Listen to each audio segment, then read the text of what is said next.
Marie Curie 2 ಬಾರಿ ಮತ್ತು ಅವರ ಮಗಳು ಐರಿನ್ ಜೂಲಿಯೆಟ್ ಕ್ಯೂರಿ ಒಮ್ಮೆ ಎಂದು ತಾಯಿ ಮಗಳಿಬ್ಬರು ನೊಬೆಲ್ ಗಳಿಸಿದ್ದು ಒಮ್ಮೆ ಮಾತ್ರ ನಡೆದಿದೆ. ಮೇರಿ ಕ್ಲೊಡೋವ್ಸ್ಕಾ ಕ್ಯೂರಿ ನೊಬೆಲ್ ಗೆದ್ದ ಮೊದಲ ಮಹಿಳೆ ಹಾಗೂ 2 ಬಾರಿ ಗೆದ್ದ ಒಬ್ಬರು ಮಾತ್ರ.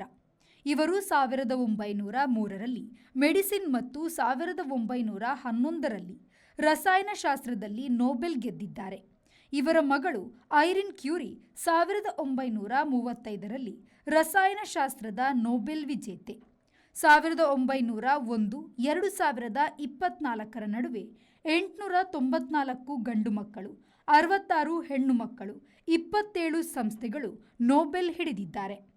ವಿಜ್ಞಾನದಲ್ಲಿ 19 ಮಹಿಳೆಯರು 16.3%, ಸಾಹಿತ್ಯದಲ್ಲಿ 17 ಮಹಿಳೆಯರು 15%, ವೈದ್ಯಕೀಯದಲ್ಲಿ 13 ಮಹಿಳೆಯರು 15.6%, ರಸಾಯನಶಾಸ್ತ್ರದಲ್ಲಿ 8 ಮಹಿಳೆಯರು 4.1%, ಭೌತ ವಿಜ್ಞಾನದಲ್ಲಿ 5 ಹೆಣ್ಣು ಮಕ್ಕಳು 1.8%, ನೊಬೆಲ್ ಮೆಮೋರಿಯಲ್ 3 ಹೆಣ್ಣು ಮಕ್ಕಳು 2.17% ಮಹಿಳಾ Nobel ಗೆದ್ದವರು.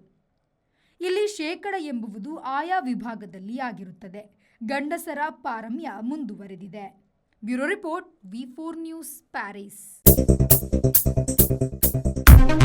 Digital Planet, one-stop store for all your IT, mobile and laptop, desktop, all-in-one PC, application software, accessories, mobile and accessories. You name it and we have it.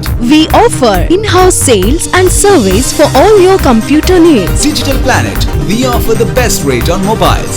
Visit us today. Digital Planet, Brahma Samaj Complex, Nav Bharat Circle, Mangalore.